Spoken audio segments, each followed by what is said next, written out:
365 Sports here on Media Row in New Orleans. My new friend, Ryan Hoag, who is Mr. Irrelevant. He works with our friend Q in Las Vegas. And, Ryan, we are kind of divided, I would say, 80-20 college football and the NFL on our podcast most of the time. But we talk a lot about the NFL, and this is one of those stories that happened yesterday that a $6 million deal was made by the Raiders to get Chip Kelly out of Ohio State, which even with Ohio State's money, they had to be like, well, $6 million, Chip, go. Like, please, thanks for your help, but, you can't help us anymore. Go.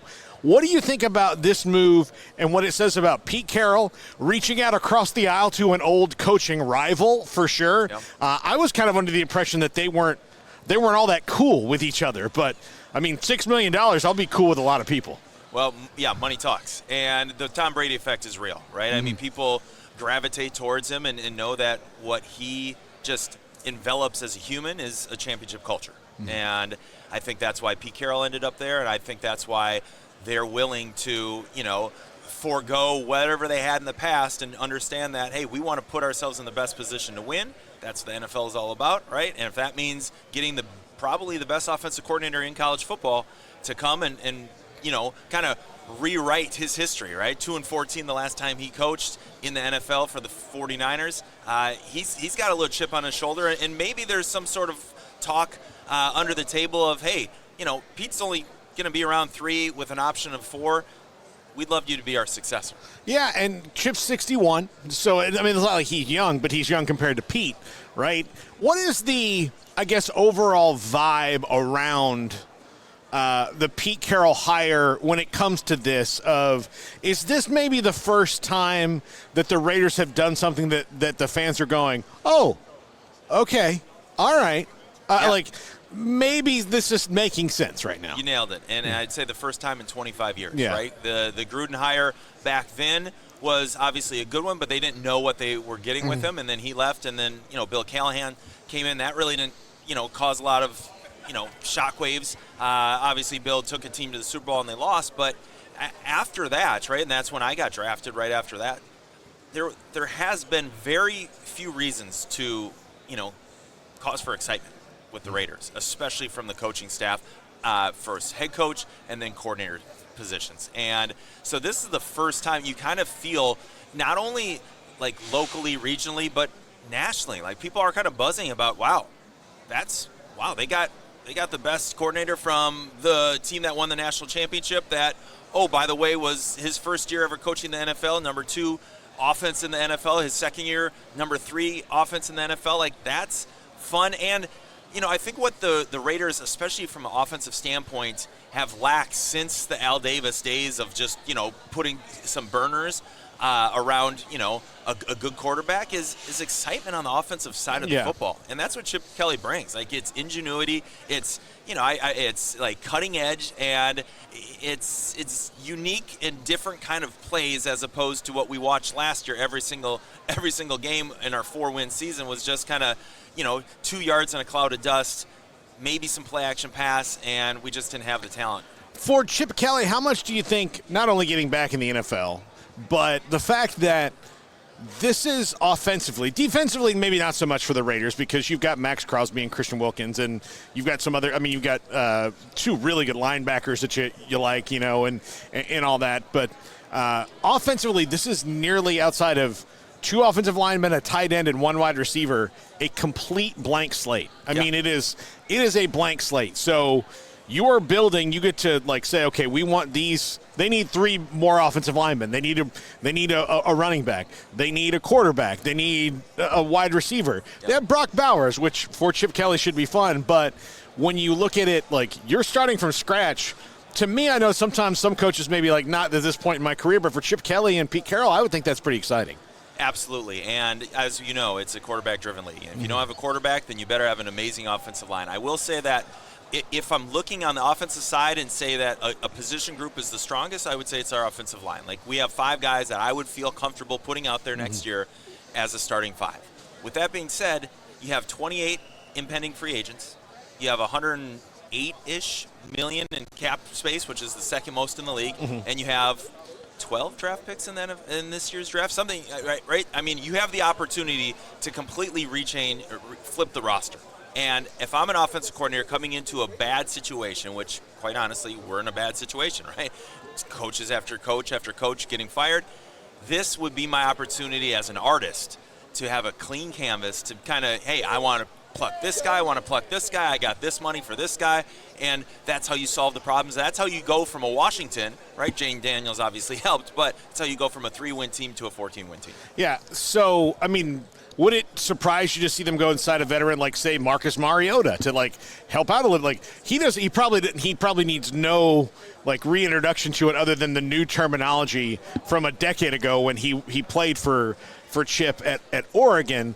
And obviously Chip's offense has matured over that time, but I wouldn't be surprised to see that. Would you be surprised to see that? And how much of this for Mark Davis, who is an owner that obviously, like, there's a lot of emotional baggage when it comes to him in this franchise, and his dad and all that stuff, that now Tom Brady is the caffeine that he needed to get up in the morning. Revive Superfood Smoothies. Peel, blend, and enjoy. Fast and easy, and I'm out the door.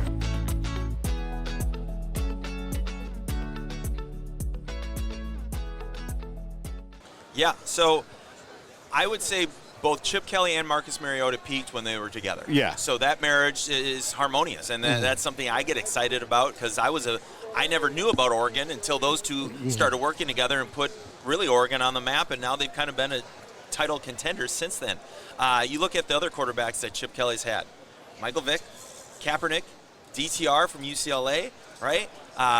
And then Will Howard's kind of an outlier, but he didn't get a chance to recruit that guy. And Will Howard also had 65 yards rushing in the national championship game. But so what I look at how the roster is assembled now, and I love that you brought up Marcus Mariota because we don't really have a guy that has a lot of wiggle.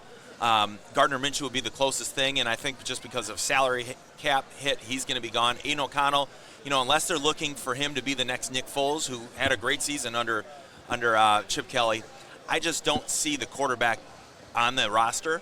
So a Marcus Mariota would make a lot of sense because the RPO is kind of the new, not new, but within the last 2 years, like you watch Philly and you watch Kansas City, they both run that really, really well. Kansas City probably better than any team in the league.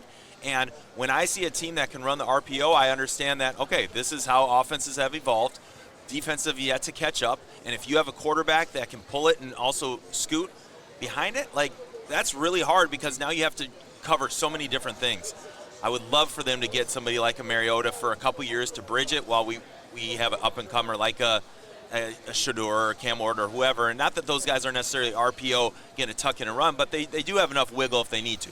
Yeah, so when it comes to and look, I come for you from Cowboys country where everybody is disenfranchised with the Joneses. I would say that even going back to Al Davis, because it's been a long time since they've been relevant too, that it's a very similar vibe from the fan bases, right? But I do think, like you said, the Brady effect is real.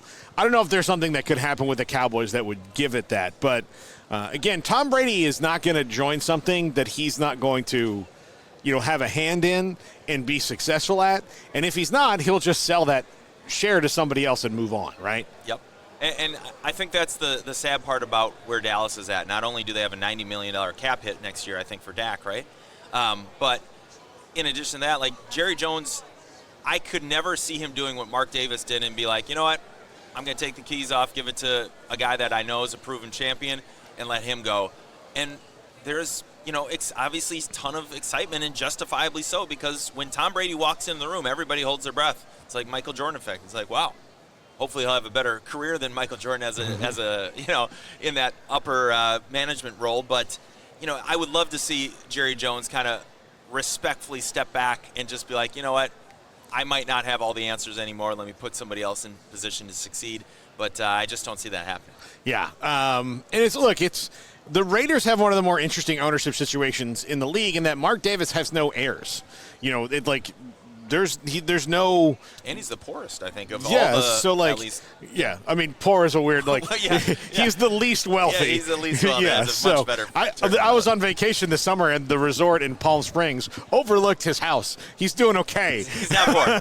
He's doing okay. He's got a nice little secondary home there in Palm Springs. But yeah, he's the least wealthy. But again, no heirs. So like, it shows maybe a little foresight on his part of like, okay, well, how am I like? Because look, if he dies and there's nobody who's going to get it, then that's going to be really weird for the NFL. So like, you can see maybe the plan of.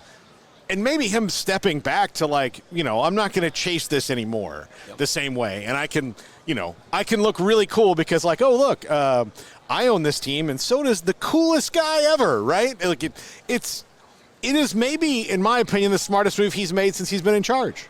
I would agree with that. Yeah. In a career short of brilliant moves, I would say, right? Respectfully, I would say this is absolutely his best one. I thought the Pete Caroll hire was safe. Mm-hmm. It didn't necessarily move my needle a ton, but what I told everybody after that hire was, I feel like 3 years, it's going to flip the culture. It's going to be a winning culture. We'll be up in the double-digit wins by the end of it. I don't believe Pete Carroll's going to win a championship with the Raiders. I think the next coach might be in line because the structure will be in place. But I think that's where, while Antonio Pierce was very similar to Pete Caroll in the fact that he was a player's coach. Guys, really enjoyed playing for him. A defensive-minded guy. He didn't have that that foresight of like kind of being the puppet master of setting that culture, that expectation, and that winning, like, just magnetism where everybody understands like the standard is the standard. You hear it from my former coach, Mike Tomlin, all the time. The standard is the standard. When I ask anybody around the Raiders, like, what's our identity? What's our there was none, right? Yeah. And it was supposed to be tough nose and defensive led and running, but we couldn't do any of those things. Obviously, injuries play a factor. It plays a factor with everybody. But when you fall short of that week one and you understand that you have to completely reshape your culture, like, you have no chance. And we kept trying to put a circular peg into a wooden hole, and it just didn't work. Yeah. So in 2003, you were Mr. Irrelevant. I was. And that is an elite fraternity. I mean, there is, again, it's just one guy every year, and you said it is awesome being Mr. Irrelevant. Unbelievable. It is awesome. So do you get to talk, like, do you guys hang out with the other Mr. Irrelevants? Do you get to go to the event every year, like, because you're in the club? So we're celebrating the 50th anniversary this year in Lambeau, and what I've heard, it's not official. I think the NFL is having all of them come back. Okay. Which is awesome. We've had, I think, the 30th or the 35th, there was a big, like, every 5 or 10 years they try to do it where I go back almost every year. I'm really close with Melanie Fitch, who took over for Paul Salata, who started it. That's his daughter, and she does an unbelievable job as the CEO of Irrelevant Headquarters, and they're like family to me. So they invite me back every year. They put me up. I mean, the entire process is just unbelievable and elite.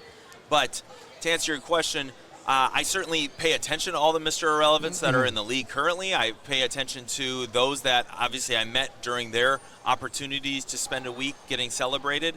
And we keep in contact here and there. I'm sure I'll run into one or two this week that just happen to be like Desjuan Johnson, who plays for the Rams.